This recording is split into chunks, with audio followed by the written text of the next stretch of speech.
Why hello there, AnxiousCynic back again, continuing our beginner's guide series in Mine-imator, and today we're going to talk about how to use the camera. So you've got your scene animated, we've got all these things covered of how to get things done. We've got a little animation here that I just did. We applied our pre-saved walk cycle to the Steve here, and he's just walking up and stopping and everything is good, but now we want to film our final scene. So we're going to go up here to the crafting bench or the workbench, whatever you want to call it, and you got down here this create a camera, and that's what we're going to click on.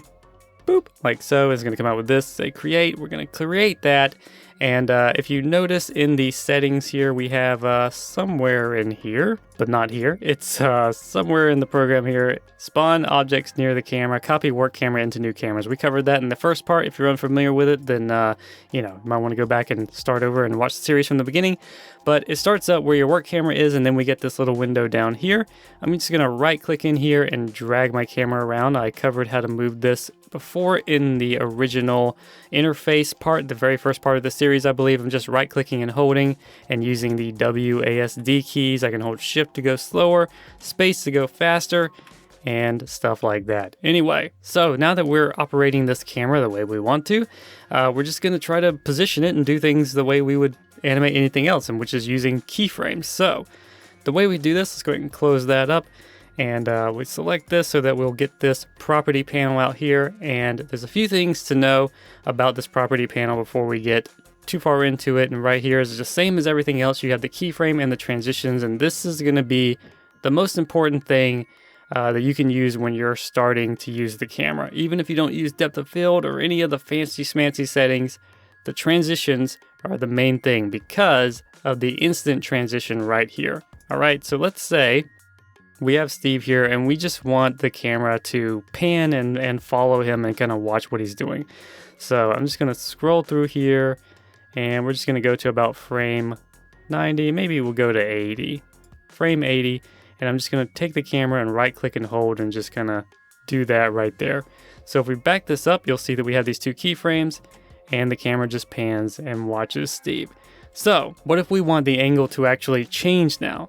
So I can go ahead and just click on this, and I'll take the keyframe right there, and then right here say I want it to go over here and just kind of finish watching Steve as he walks up. So if I do that, then you'll notice, let me actually pull this up.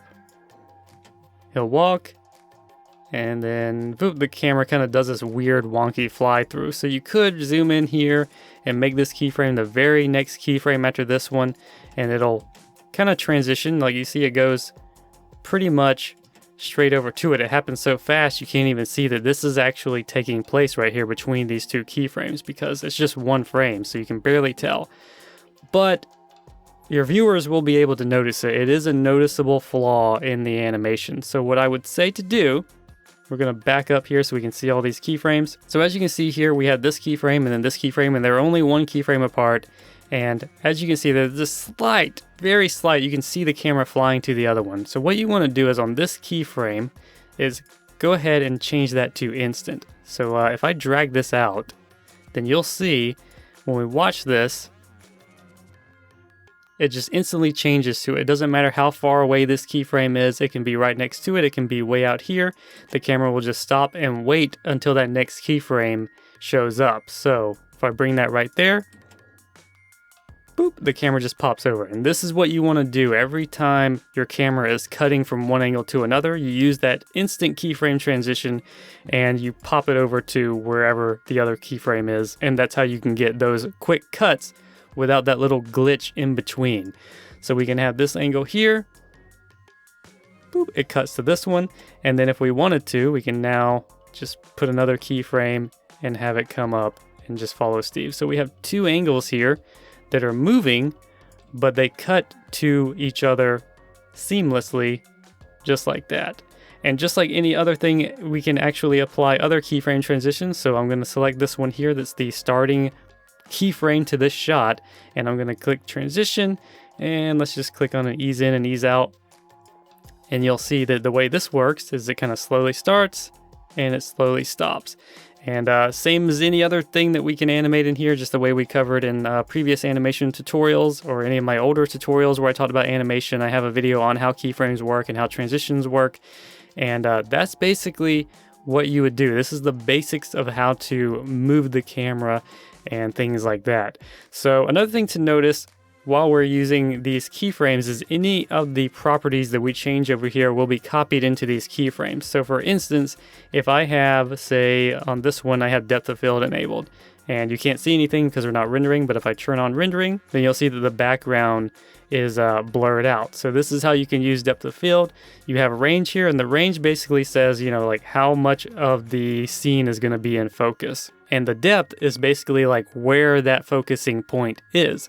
So I can bring in the range, say like to 10, something really low, and you'll see that Steve is even kind of blurry at this point, but we can bring the depth up and you'll see that he's kind of becoming in focus now. So let me drag this range totally down. And if I bring this out, you'll see that we have this little line of stuff that's in focus, and the foreground here is out of focus and the background is out of focus. So it really depends on, you know, what kind of focus you want.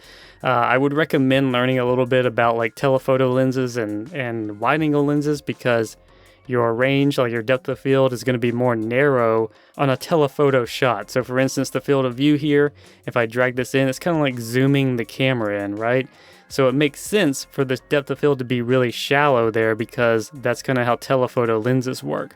But if I right click and bring that back out and it's kind of a wider shot, we can bring this over to like to 60, then it doesn't make sense for it to be like super narrow depth of field. Not typically. You can be stylistic about it, but that's just kind of my recommendation.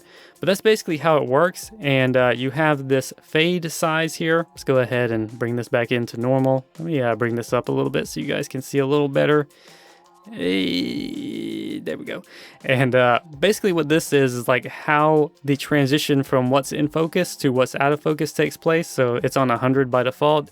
If I bring it in, then you'll see that it's a very narrow thing. Let me bring the range up to say 10 again. We're gonna zoom this out. As you can see there, the depth of field, that little area, you can see it's just like a strip now because there's no fade in between them. So if I put that back on, then it kind of gradually becomes out of focus, and you can kind of make this as much or as little as you want it to be. I kind of usually play with it either between 100 to even 1,000 if I want it to really be kind of very gradual for, say, like a really wide angle shot or something. But that's basically how it works. That's what those values do. And since we've set that up, let's say if we want this to be 50 and we have Steve there, we're going to put him in focus like this. So we have depth of field, and we've set up our depth of field and our field of view. This is actually default, but you know, whatever. We can actually bring it in a little bit. Let's say we want to have Steve kind of the focus of the shot there. Now when we bring this out, the next keyframe does not have depth of field enabled, and much less if we do enable it, then it doesn't have those settings carried over. So that's another thing to keep in mind, that all these settings are saved in each keyframe. So you may want to kind of, if you have like a shot set up that you want to kind of carry over keyframes, it's good to set that up before you create any more keyframes so that those settings will be copied.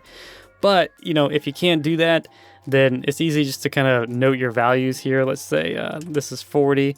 We'll just kind of even that out. So we have 40, 10, and 50. I'll go to the next keyframe. We'll go 40, 10, and 50. So one thing to note though is, like, depending on your angle and everything, Steve or whatever your subject is may change, or we can change it ourselves if we just wanted to. Let's say if we wanted the background to become in focus at this point. So we can watch this and you'll see Steve goes out of focus and it kind of just begins to do that. But what we may want, you know, at this point, this is a wider shot. We want to show more of the background, so we can increase the range. We can increase the fade size, things like that, and kind of have everything come into focus a little bit, something like that. This is just kind of an example. These are extreme values, but basically, you know, you can have it kind of focus on him, and then as the shot progresses, everything kind of becomes in focus, or whatever you want to do. That's just an example of how you can kind of copy those values over and have things continue to work out for you. All right, so those are the basics of the camera, like how to, you know, manipulate the camera with keyframes, how to adjust depth of field, and all that stuff. Another thing to note, if you recall from the very first part, is your depth of field, like what's going to be blurred out in the background, like whatever is going to be blurred, is controlled here in the settings under render, and depth of field is on because we want to have that on, and the blur size by default is set to 2%, and you can see that this gets even blurrier back there. Let me bring that back up. But I like to kind of bring it down and be a little bit more subtle. It kind of depends on what you're going for. You can have it be like a huge value. I usually like to have it be somewhat subtle. Kind of depends on how crazy you want the depth of field to be in your animation. I would recommend not going too crazy with it unless you really know what you're doing.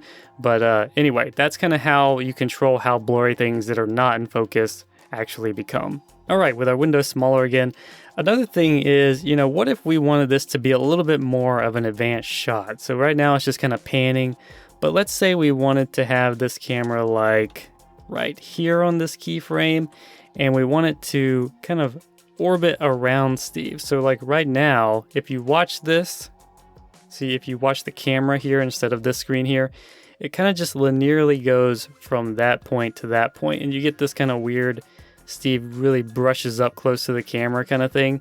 So what if we wanted to kind of have more of an orbiting thing and not get kind of stuck on that path there? You could just, take this and keyframe it and kind of move the camera a little bit further out. Let me actually turn off this grid. I had the grid on. And you can move the camera out further and kind of just do something like this and get it to push away. But you'll oftentimes, like, you can't really see it now because that's not really huge movements that I've got going on there, but you'll see that the camera is kind of hitting those keyframes and it'll kind of not look the way you want it to. So what we can do, I'm going to delete those keyframes. You'll notice here we have this option, rotate around a point. So if I turn that on, boop, then you'll see that we now have this option here, and it kind of moved our camera way out of view there. So I'm actually going to turn it on for both of these keyframes, because as you can see, that's also a keyframeable parameter. So I want it on for both of them. I'm going to click on that. And when we watch the camera now, it's not really reacting the way we would want it to. And that's because we now need to animate the rotation here. So you'll see we got these new options here, which are the X and Y rotation and the Z rotation, as you can see represented by these circles here. So let's say if I want the camera to be positioned closer to Steve and I want it rotated and all this good stuff. So I'm going to rotate on the X and Y. I'm going to bring it to the front of him, and that's kind of, also controlled here. As you can see that it's moving the camera rotation there. But what I want to do is just bring this over. We're going to make it 180 degrees, as you can see there. And now it's in front of him. And we can also adjust the distance rather than moving the position of the camera like so. As you can see, it actually is affecting that right there. But you can grab this like so. You can move this like so. So this is kind of moving the whole thing. And if you grab this bar, it's actually going to adjust the distance between the rotation point there and the camera itself. So it depends on, whoa, wrong thing. It depends on what you're grabbing. If you grab this light blue line, that's going to adjust this distance. If you move this, it's going to move the position of the whole camera with the rotation point and everything. Hopefully that makes sense. So we've got the camera position. Let's say we want to kind of bring this in a little bit. Maybe we'll have Steve kind of be where we want the rotation to be. We're going to angle the camera down a little bit. Looks like we're a little bit off to the side. I want to kind of center him up maybe. All right. So that's kind of our starting point there. And now you'll see when we do like this, all those settings are kind of reversed and we don't want that. So what I'm going to do to make this easier, hopefully this is a little exercise that'll help you guys, I don't know, delete that. We're going to go ahead and copy this keyframe, and then we're going to paste it and drag it on over here, and then make sure that our keyframe transition is back to instant. That way we'll get that instant cut the way we want to. All right. So Steve moves, and what I want to do is I'm actually going to rotate this instead of the camera. The little rotation here, as you can see right there. We're going to rotate it like so, and then we can actually even rotate the camera independently of that so that we get the shot we want. And then we may actually even want to rotate and have the camera kind of go lower. Something like that. And then you'll get this kind of cool swooping motion. So let's see what that looks like. Just like so. And then as you can see there, it still kind of has him cutting close to the camera. So what we could do if we wanted to is let's go about to frame 40 here, and we'll go to the rotation point distance and increase that distance a little bit for that shot right there. Oh, we actually have that keyframe selected. So be mindful of that. We don't want to affect that keyframe. We're just going to create a new one. There we go. And then we're just going to increase that distance just a tad, and we'll see what that looks like. So as you can see there, that kind of just allows us to easily give a orbiting rotation to the camera without having to finagle and kind of guess where the camera needs to be at any given time. And obviously, like I said, that's a keyframeable thing. So when we go to the next keyframe for this shot, the orbit camera or rotate around a point option is no longer enabled, and we can go back to animating the camera however we like. Obviously, this shot's not really working out the best because it doesn't really keep Steve framed the way I would ultimately want to. But those are the basic camera settings that you can use to do whatever kind of, stuff that you want to do. Hopefully that covers enough of it to get you guys started on doing the cinematography for your final animation. And if you thought I missed anything, feel free to let me know, and I'll try to brush up on it in some other tutorials. I have some older tutorials that cover things about the camera, like more advanced tips and stuff too, but hopefully this is enough to give you the basics and get you going. So that's going to be it for this tutorial, guys. Sorry it was a little bit longer, but there was a little bit more to cover. Hope you enjoyed it. Hope it was helpful. If you liked the video, feel free to hit that like button, comment, and subscribe to become a citizen today. Share it with your friends and your family and your pets, and I'll see you guys in the next video.